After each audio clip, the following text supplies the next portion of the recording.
दारू घर पे डिलीवरी देने के लिए सरकार सोच रही है जोमेटो और स्विगी के लिए। ज्यादा खुश नहीं होना है, अभी प्रोमिस नहीं किया है। एलिफेंट के द्वारा एक राइडर की डेथ हो गई है ह्यूमन वाइल्ड लाइफ कॉन्फ्लिक्ट में। पवित्रा वाइल्ड लाइफ सेंचुरी इसलिए न्यूज में है।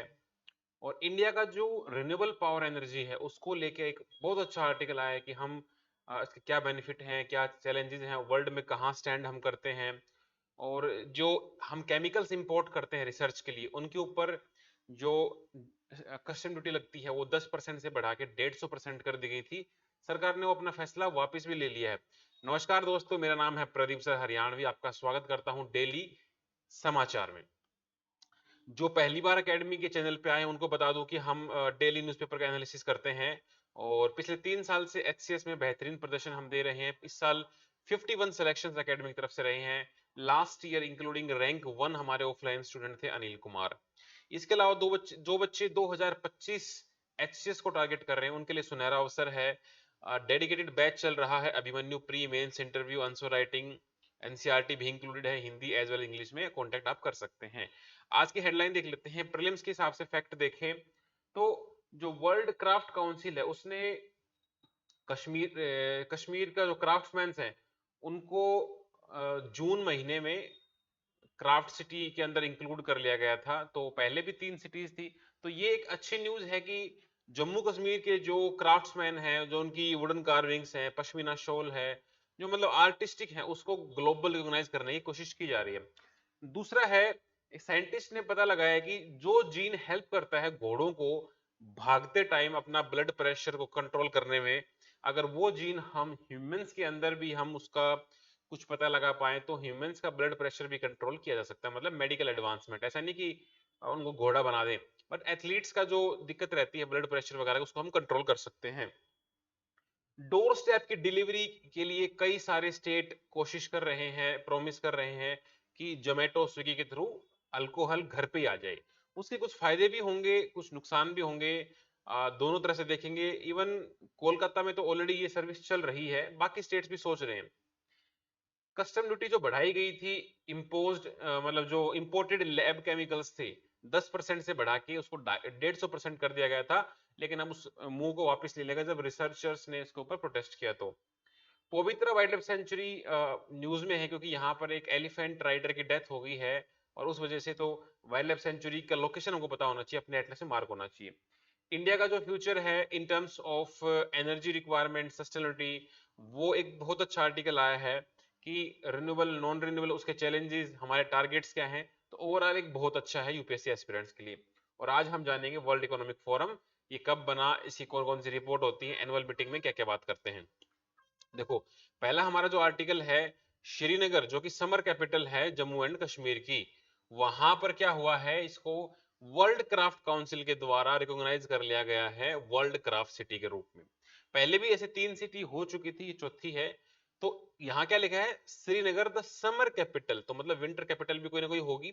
तो विंटर कैपिटल कौन सी है, जम्मू सिटी, क्योंकि वो बर्फ से ढक जाता है तो सारा काम यहाँ शिफ्ट हो जाता है। तो यहाँ पर इसकी जो हिस्ट्री वगैरह है, पश्मीना, वुड कार्विंग, पैपियर मैचे और सिल्क रूट, तो उसको रिकॉग्नाइज करें। जम्मू कश्मीर हमेशा से इतना कॉन्फ्लिक्ट एरिया नहीं था। सुंदर सुंदर वादियां हैं, पर्वतें हैं, नदियां हैं। वहां पर ये सैफरन उगाया जाता है, अच्छे लोग थे, है ना। तो अब उसको दोबारा से हाईलाइट करने की कोशिश की जा रही है। अगर वहां पर ट्रेड अच्छा होगा, बिजनेस अच्छा होगा, तो क्राइम अपने आप कम हो जाएगा। जो यूथ जो हाथ में पत्थर लिए घूम रहा है, भटका हुआ यूथ, उसके हाथ में पैसा होगा, एम्प्लॉयमेंट होगा, तो वो भी चाहेगा कि फैमिली वगैरह बनाऊं। तो यहाँ पर इसकी हिस्ट्री को दिखाना चाहते हैं। तो वर्ल्ड क्राफ्ट काउंसिल ये है क्या, 1964 में फाउंड करी गई। ये एनजीओ टाइप का है, एक नॉन प्रॉफिट नॉन गवर्नमेंटल, और ये प्रमोट करता है ट्रेडिशनल को वर्ल्ड वाइड। तो जैसे मैंने बताया था, ऐसे 4 सिटी हैं जिनको वर्ल्ड क्राफ्ट सिटी घोषित किया गया है, श्रीनगर, जयपुर, मल्लापुरम एंड मैसूर। ठीक है, ध्यान रखना, ये काफी दिन से न्यूज में चल रही है। इस तरह क्वेश्चन 2018 में आया था। आपको बोलेंगे क्राफ्ट दे देंगे, कोई आर्ट एंड कल्चर का टॉपिक है, और ये पूछ लेंगे किस किस रीजन से बिलोंग करता है। मान लो मधुबनी हो गया, बिहार से है, ठीक है, या गरबा हो गया, या पटोला साड़ी हो गया गुजरात का, इस तरह से। तो जैसे पत्तुकुल्ली शॉल्स, ये तो तमिलनाडु की ही हैं। सूजनी एम्ब्रॉयडरी है बिहार की है। ठीक है, तो बिहार में लोग पीट पीट के सुजा रखे हैं। उपाड़ा जामदनी, जामदनी आंध्र प्रदेश की है, ठीक है। जमा कर, अंधा आदमी है वो जमा करता जा रहा है, उसको पता ही नहीं कितना पैसा जमा कर लिया है। इस तरह से 35 से 40 कुछ आर्ट एंड क्राफ्ट की लोकल वैरायटीज हैं। डांस हो गया, म्यूजिक हो गया, एम्ब्रॉयडरी हो गई, और कोई कला हो गई। उन सबको ऐसे ही याद करना है जैसे भाई सूजनी हो गया, तो बिहार, बिहार के लोग क्या हैं, ऐसे सुजा दिए मार मार के, ठीक है। तो इस तरह से मन में इमेजिन करना है, कोई भी कनेक्शन बिठाओ बट वो वहां पर होना चाहिए। जैसे माच या मंच करके है, वो मध्य प्रदेश का है, मध्य के, मध्य मतलब बीच, बीच में मंच लगा दो भाई मेरा, ऐसे है। तो ऐसे करके आपको सारी याद करनी है, और ये अक्सर 2-3 साल में ये आती ही रहती है, तो आपको गलत नहीं करना है। अब Swedish university of agriculture science है, उन्होंने डीएनए सीक्वेंसिंग करी हॉर्सेस की, और उन्होंने बताया कि उनकी जो रेसिंग परफॉर्मेंस है, वो इतना तेज कैसे दौड़ लेते हैं, बिकॉज उनके जीन में ही कुछ ऐसा है। तो उनकी जो हेल्थ है, उससे हम अगर स्टडी करें तो ह्यूमंस की हेल्थ में भी हम वो बेनिफिट ले सकते हैं। वो कार्डियोवास्कुलर जो हेल्थ है वो हम देखेंगे, तो सिमिलर मैकेनिज्म ह्यूमंस में भी है। तो इन्होंने पता लगाया कि भाई कुछ ईपीएच करके है, स्पेसिफिक हैप्लोटाइप है, वो बेहतर परफॉर्मेंस देता है। इनमें जो जो हॉर्सेस होता है उसमें क्रोमोसोम 22 के अंदर हॉर्स सेल होती है, ह्यूमंस में क्रोमोसोम 20 में है, जो ये सारी कार्डियोवास्कुलर हेल्थ के लिए जिम्मेवार होती है। तो अगर हम इनकी स्टडी कर लें तो पोटेंशियली एक नया ट्रीटमेंट या एथलीट्स के लिए एक बेहतर चीज हम ला सकते हैं। अभी कुछ आया नहीं है तो हम इसको ज्यादा नहीं करेंगे। यूपीएससी प्रीलिम्स 2020 में क्वेश्चन आया था जेनेटिक हेल्थ को लेके। देखो ऐसे क्वेश्चंस के इंफॉर्मेशन होना बड़ा मुश्किल है, बिकॉज साइंस अपने आप में एक बहुत ब्रॉड एरिया है, हम हर चीज को याद नहीं कर सकते। और यूपीएससी चाहता भी नहीं है कि हम सारी न्यूज याद करें। वो क्या चाहता है कि आप कितने स्मार्ट हो, स्पॉन्टेनिटी, ऑन द स्पॉट क्या सोच सकते हो। देखो इन तीनों ही स्टेटमेंट्स में कैन भी लिखा है। Genetic changes can be introduced in the cells that produce eggs और sperm of a prospective parent. A person's genome can be edited before birth at the early embryonic stage. Human induced pluripotent stem can be injected. अब देखो मुझे नहीं पता, मान लो कि भाई ये जो बात लिखी है सत्य है कि गलत है, लेकिन एक कॉमन सेंस कहता है कि साइंस का क्वेश्चंस हो और ऐसी चीज पूछी हो जिसके अंदर बहुत वैरायटीज हो और उसके अंदर कैन भी आ जाए, तो उसको ले लेना चाहिए। जैसे अगर मैं ये बोलूं कि भाई अ, सांप अंडे दे सकता है, सांप डायरेक्ट बर्थ भी देता है, या कुछ सांप ऐसे हैं जो अंडे देते हैं, कुछ सांप ऐसे हैं जो डायरेक्ट बच्चों को जन्म देते हैं, कुछ सांप ऐसे हैं जो पहले अंडा देंगे और अंदर ही अंडा फूट के बाहर बच्चा आएगा, कुछ सांप ऐसे हैं जो अपने बच्चों को खा जाते हैं, कुछ सांप ऐसे हैं जो कलर चेंज कर लेते हैं, कुछ छिपकलियां ऐसी हैं जो अपना जेंडर चेंज कर लेती हैं। तो कहने का पर्पज ये है कि नेचर में exceptions are everywhere, everywhere there exceptions. You can not imagine कि हम जानते थे कि फोटोसिंथेसिस कैसे होता है, सनलाइट आती है उससे खाना बनता है, लेकिन अभी रिसेंट में ये पाया गया डीप ओशियन बॉटम में भी ऑक्सीजन बनाई जा रही है, उसको deep deep I think deep ocean oxygen बोलते हैं, जो बिना सनलाइट के बन रही है। तो हमारा कंसेप्ट ही ला दिया नेचर ने। तो जब भी ऐसा क्वेश्चन आए साइंस का ध्यान रखना, कैन भी देखते ही राइट नहीं लगा देना, बट ये देखो कि उसकी एप्लीकेशन कितनी ब्रॉड है। तो यहाँ पर कैन भी ठीक हो जाएगा, 1 2 3 ठीक हो जाएगा। अगला हमारा क्वेश्चन है कि ये अल्कोहल को लेके कि भाई कर्नाटका, दिल्ली, हरियाणा, पंजाब, ये कुछ स्टेट्स हैं, गोवा, ये सोच रहे हैं कि भाई डोर स्टेप डिलीवरी दे दें अल्कोहल की। जैसे जोमेटो पे हमारा खाना घर आ जाता है, वैसे हमारी शराब भी घर आ जाए। तो इसका फायदा क्या होगा कि भाई लोगों को भटकना नहीं पड़ेगा दारू के लिए, दारू उनको पीना ही है, वो भले खरीद के पिए चाहे घर पे पिला दो। घर पे पिला दोगे तो फायदा क्या है कि भाई लोग आराम से बैठ के पी लेंगे, बाहर जाएंगे पी के गाड़ी चलाएंगे, एक्सीडेंट करेंगे, खुद भी मरेंगे, किसी और को भी मारेंगे।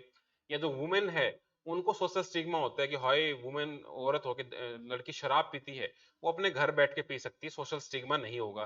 बिकॉज शराब पीना दोनों के लिए ही हानिकारक है, वो मेन पियो चाहे वुमेन पियो, बट वुमेन को ज्यादा स्टिग्मेटाइज किया जाता है कि लड़की होके शराब पी रही, लड़की होके ये कर रही है। लड़का करे तो ठीक है कि भाई बुरी आदत है, लेकिन उसको सोशल सोशल स्टिग्मा नहीं बनाते, तो वो एक फायदा हो जाएगा।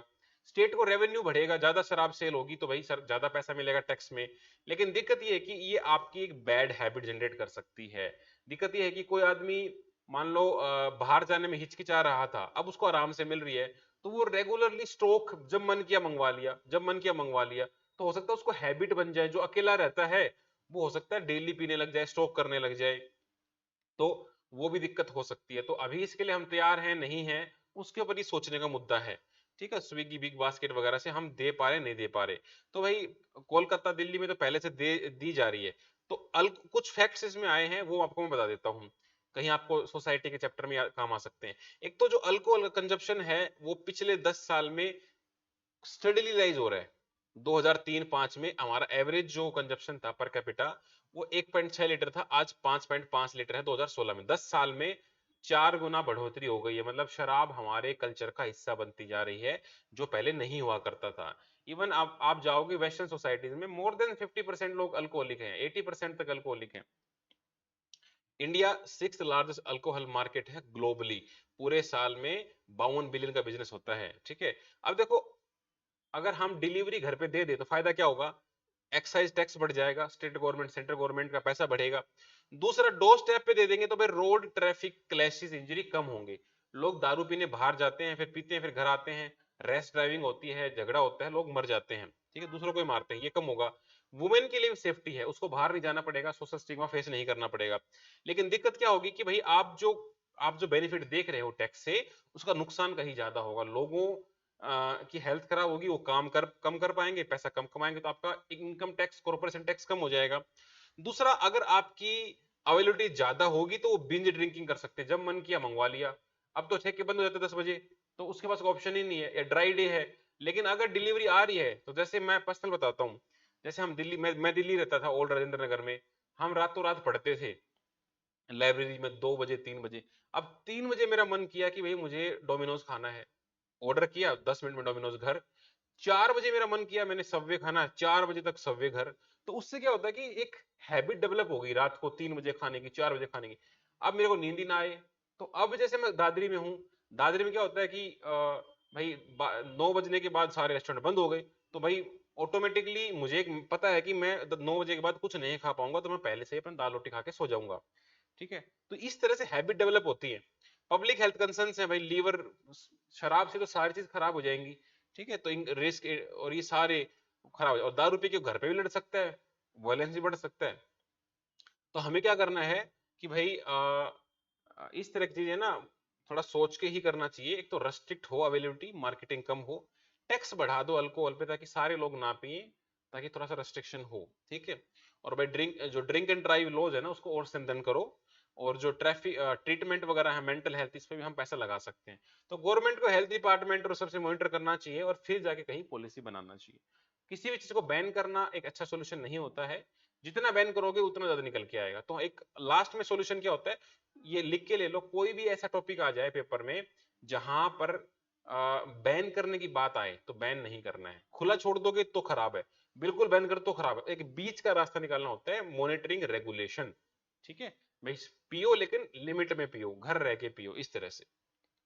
चलो, ये एक छोटी सी न्यूज है कि फाइनेंस मिनिस्टर ने प्रपोज किया था, जो हम इंपोर्ट करते हैं केमिकल्स को रिसर्च वगैरह के लिए, उसके ऊपर उन्होंने 10% से करके 150% कर दिया था इंपोर्ट। ठीक है, कस्टम ड्यूटी। तो साइंटिस्ट वगैरह ने प्रोटेस्ट किया कि भाई हम कैसे रिसर्च कर पाएंगे, आपने इतना गुना बढ़ा दिया, 15 गुना। तो फिर वो वापस ले लिया सरकार ने। बस इतना ही है न्यूज में, अभी इसमें कुछ खास वो है नहीं। ये हुआ ये था कि एथेनॉल की जो लिमिट इंपोर्ट है ना, उस पर काफी हमें पैसा बाहर जा रहा था, उसको रोकने के लिए किया गया था। तो जो जैसे oxidizer, corrosive acids, compress gases, test tubes, ये सब हम बाहर से मंगवा रहे थे। तो सीबीडीटी ने 10% ड्यूटी वापस से इंस्टीट्यूट कर दी है, कोई दिक्कत नहीं है। और सरकार कंसर्न क्यों थी कि जो लगातार जो पैसा है इन केमिकल्स पर वो बढ़ता जा रहा है, 104 करोड़, 181, 416, और 701 करोड़ चला गया 2024 में। तो हमें क्या करना चाहिए? अब सरकार ने क्या कर दिया है कि भाई देखो, एक तो आपको ना आपको एंड यूज क्या होगा डिक्लेयर करना पड़ेगा। आप एथेनॉल मंगवा लेते हो और उसका कुछ मिस यूज करते हो, तो तभी आपको मिलेगा। करंट टैरिफ वगैरह है, उसमें कस्टम ड्यूटी वगैरह में 2.5 से 5 10% तक है। और केमिकल इंपोर्ट जो आप कर रहे हो ना, वो 500 ml से ऊपर नहीं होना चाहिए लेबोरेटरी यूज के लिए, उसके ऊपर 10% लगेगा, उससे ऊपर मंगाओगे तो 150% जाएगा। कस्टम ड्यूटी बढ़ाने के बाद क्या हुआ कि भाई रिसर्च वगैरह में थोड़ी सी दिक्कत आने लगी। तो हमें इस तरह के मूव नहीं करने चाहिए, हमें क्वालिटी ओरिएंटेड मूव्स पे हो, रेदर देन आप गवर्नमेंट ड्यूटी बढ़ा रहे हो। इससे कुछ पर्पसफुल होने वाला है नहीं। ऑलरेडी हमने देखा था कि रिसर्च करने के लिए हमारे पास बहुत कम है, हमें बाहर से रिसर्चर्स बुलाने पड़ते हैं अपनी चीजों को ठीक कराने के लिए। ठीक है, तो इस वजह से होना चाहिए। तो टेम्पररी चैलेंज है कस्टम ड्यूटी वगैरह, है ना, कंफ्यूजन हो गया था।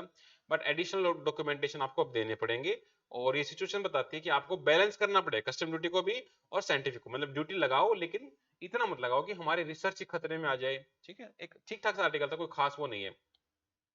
2018 में क्वेश्चन आया, अगेन ऐसा क्वेश्चन आया कि इस क्वेश्चन का नॉलेज से कोई लेना देना नहीं है, आप कॉमन सेंस से भी कर सकते हो अगर आप डेली न्यूज़पेपर पढ़ते हो। देखो, the quality of imported edible oils is more than the domestic, the quantity जो हम इंपोर्ट करते हैं वो हमारे डोमेस्टिक प्रोडक्शन से ज्यादा है, लास्ट 5 डेफिनेटली ज्यादा है, 90% ज्यादा, 90% से ज्यादा तो हम एडिबल ऑयल इंपोर्ट ही कर रहे हैं, तो बिल्कुल सही है। दूसरा कह रहा है the government does not impose any custom duty on all the imported edible oils. देखो तो कितना एक्सट्रीम केस कह रहा है कि किसी भी इंपोर्टेड एडिबल ऑयल पर किसी भी प्रकार की कोई कस्टम ड्यूटी नहीं लगाई जाती, तो ये गलत हो जाएगा। ऐसा हो ही नहीं सकता कि किसी के ऊपर कुछ ना लगे, तो ये गलत हो जाएगा, पहला ठीक हो जाए। तो ऐसे क्वेश्चन कॉमन सेंस से ठीक होते हैं, हो सकता है गलत हो जाए, 1% चांस होते हैं गलत होने के, लेकिन हमें रिस्क तो लेना ही पड़ता है। 10 में से 8 7 हो तो ही बहुत है। अभी देखो क्या हुआ कि भाई ये पोबितोरो वाइल्ड लाइफ सेंचुरी है, बहुत इंपॉर्टेंट वाइल्ड लाइफ सेंचुरी है। यहाँ पर एक मैहोट, मैहोट क्या होता है जो इनको संभालता है एलिफेंट वगैरह को, तो वो एक वाइल्ड एलिफेंट की वजह से मारा गया, मतलब गुस्से में उसको कुचल दिया, तो इस वजह से है। तो ये हमें ये पता होना चाहिए पोबितोरा वाइल्ड लाइफ सेंचुरी है कहाँ, ये है असम में, आपको इतना ही पता होना चाहिए, ब्रह्मपुत्र रिवर सदर्न बैंक में है, और 1987 में इसको घोषित किया गया था वाइल्ड लाइफ सेंचुरी। यहाँ पर वन हॉर्न राइनोसरस की सबसे हाईएस्ट डेंसिटी यहाँ पर पाई जाती है, एक तरफ इसके ब्रह्मपुत्र रिवर है, दूसरी तरफ इसके गरंगा बील करके ये वेटलैंड है, ये यहाँ पर है। यहाँ पर आप देखोगे तो 72% सवाना और ओरंडाडोनेक्स करके वेजिटेशन है, और एक वाटर हाइसिंथ करके होते हैं जो ऐसे लेक पानी को ऊपर ढक लेते हैं कवर से। ठीक है, ये बायोफिल्म में काम आते हैं, तो ये काफी एक काइंड ऑफ थिक मेट बना देते हैं ताकि नीचे ऑक्सीजन वाटर सनलाइट ना जा पाए। अगर हम एनिमल की बात करें, पक्षियों की बात करें, तो यहाँ पर भाई rhinoceros, leopard, wild boar, barking deer, wild life buffalo, सब कुछ है। अगर हम बात करें पेड़ पक्षियों की, तो भाई बहुत सारी वैरायटीज हैं, जैसे इंडियन पाइड हॉर्नबिल, ऑस्प्रे, हिल माइना, कलिस पिजेंट, बहुत सारी चीजें हैं। तो 2010 में ऐसा ही क्वेश्चन आया कि boundary of national park are defined by legislation, कि एक्ट के अंदर डिफाइन किया जाता है कि कितनी बाउंड्री होगी नेशनल पार्क की, बिल्कुल सही बात है।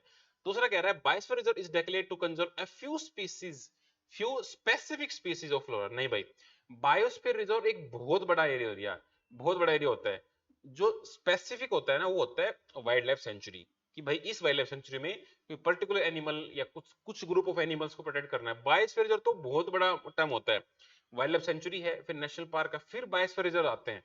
ठीक है, करीबन 18 बायोस्फीयर रिजर्व हमारे कंट्री में है। Wildlife sanctuary is limited, biotic interaction is permitted. ठीक है, तो लिमिटेड ही होता है, उसके अंदर आपको रेस्ट्रिक्शन होता है कि आप अंदर नहीं जा सकते या एनिमल्स को खाना नहीं खिला सकते, इस तरह से। तो इसका उत्तर हो जाएगा 1 एंड 3। एनवायरमेंट के सिंपल सिंपल क्वेश्चन आते हैं। अब देखते हैं हमारा एडिटोरियल कि पावरिंग द इंडियाज फ्यूचर। दो राइटर्स हैं, शालू अग्रवाल और दिशा अग्रवाल, ये दोनों ही काम करती हैं council on energy environmental water. ये एक तरह की थिंक टैंक है प्राइवेट, और ये गवर्नमेंट को एडवाइस करती है कि आपको एनर्जी वगैरह कैसे कंजर्व करनी है। ये पूरा आर्टिकल ये कहने की कोशिश कर रहा है कि इंडिया की जो एनर्जी डिमांड्स हैं वो बढ़ती जा रही है हर साल, और हमें क्लाइमेट चेंज को ध्यान में रखते हुए अपनी जो रिन्यूएबल एनर्जी कैपेसिटीज हैं, सोलर है, विंड है, जियोथर्मल है, टाइडल है, वो बढ़ानी पड़ेंगी। बिकॉज फ्यूचर में अगर हम उसको शिफ्ट नहीं हुए तो क्लाइमेट चेंज कंट्रोल से बाहर हो जाएगा। प्लस हमारे जो टारगेट्स हैं रिन्यूएबल एनर्जी के, वो भी हमें अचीव करने हैं। 2070 तक हमको कार्बन न्यूट्रल कंट्री बनना है, जो हमारे नेशनल डिटरमाइंड कंट्रीब्यूशंस हैं वो हमको करना है। तो उसके फायदे नुकसान भी बताए कि भाई रिन्यूएबल के फायदे क्या होते हैं, नुकसान क्या होते हैं, नुकसान तो नहीं कहूंगा, चैलेंजेस क्या होते हैं। ठीक है, अब मान लो सोलर लगा लिया तो भाई फ्री आ रहा है, सनलाइट तो फ्री मिल रही है। दूसरा, उसका मेंटेनेंस भी कम है, पोल्यूशन भी कम हो रहा है। ठीक, इससे हमें रेवेन्यू भी आ रहा है अगर स्मार्ट मीटर वगैरह करें। लेकिन चैलेंज क्या है कि सनलाइट जब नहीं आएगी, बारिश आएगी, विंटर्स आएंगी, तब क्या होगा, उनको बार बार क्लीन करना पड़ता है डेजर्ट एरिया में, या उसका इनिशियल कॉस्ट बहुत ज्यादा है, या उसको बनाने के लिए जो मटेरियल चाहिए वो इंपोर्ट करना पड़ता है। तो कई सारे चैलेंजेस हैं, आर्टिकल को पढ़ना चाहिए मेरे हिसाब से। मेन मेन मैं बता देता हूँ।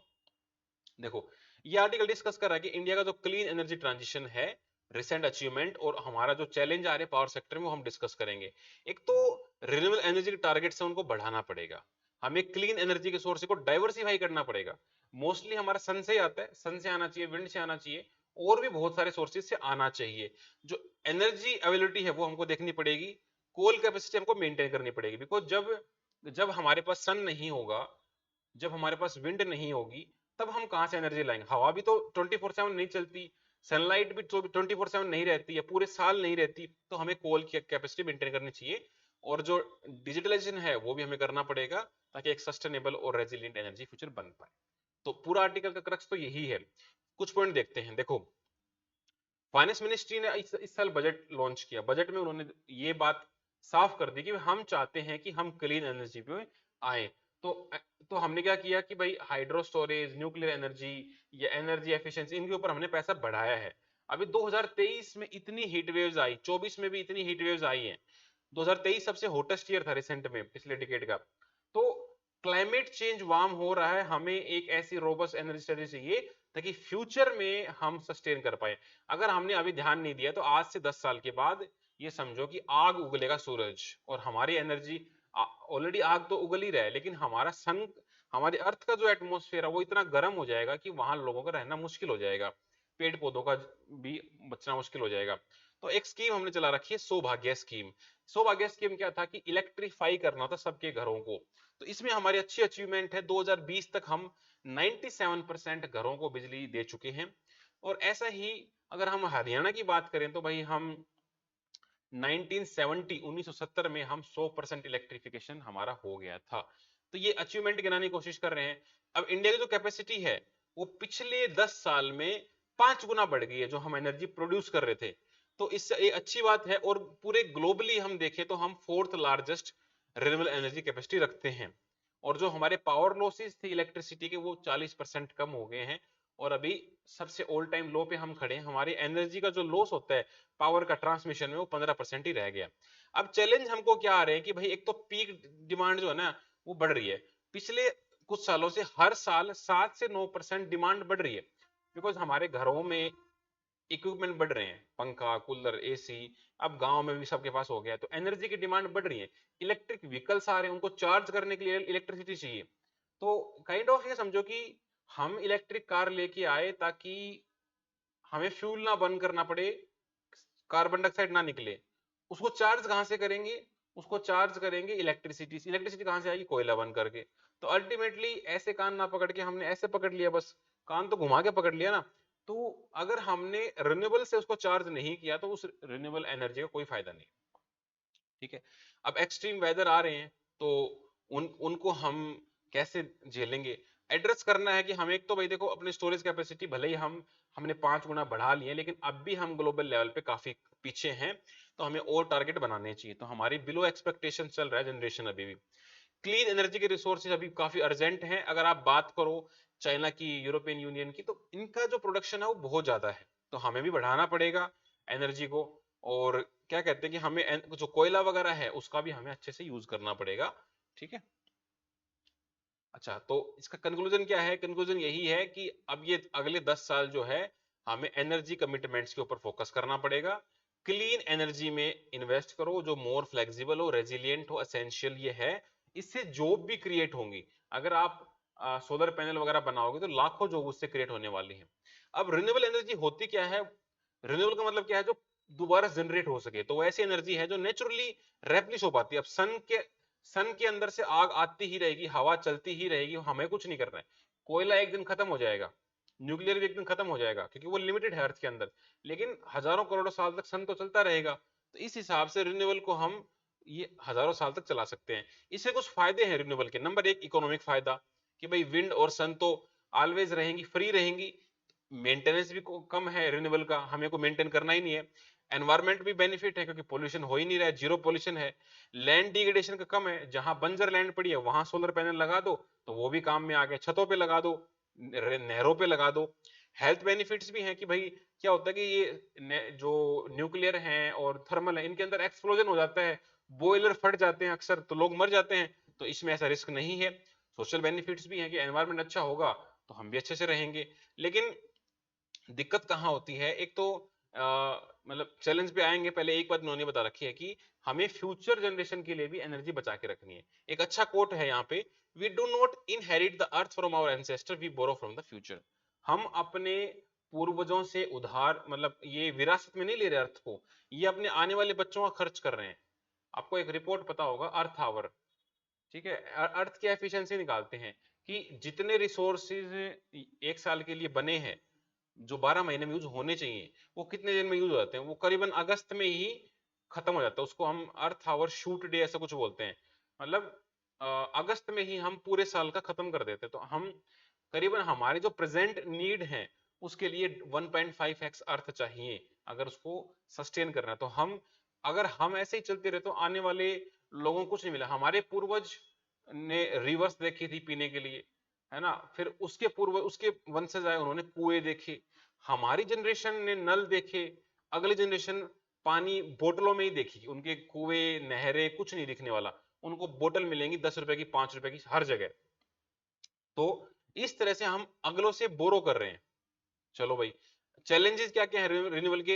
एक तो भाई रात को नहीं बना सकते सोलर, क्लाउडी हो गया, और हवा भी तो हमेशा नहीं बहती, मार्जिन बहुत कम होते हैं फायदे के इसमें ना, बेनिफिट के, long term purchase agreement sign नहीं हो पाते रिन्यूएबल के लिए। अब डोमेस्टिक कंटेंट का वो लगा देते हैं कि हमें वहीं पे बनाना पड़ेगा। जैसे अभी सरकार की स्कीम है कि सोलर पे सब्सिडी ले लो, करीबन 80,000 की, 78,000 की, लेकिन उसमें दिक्कत क्या है कि हमें डोमेस्टिक कंटेंट वाला ही सोलर पैनल लगाना पड़ेगा, और वो महंगा होता है बाहर वालों से।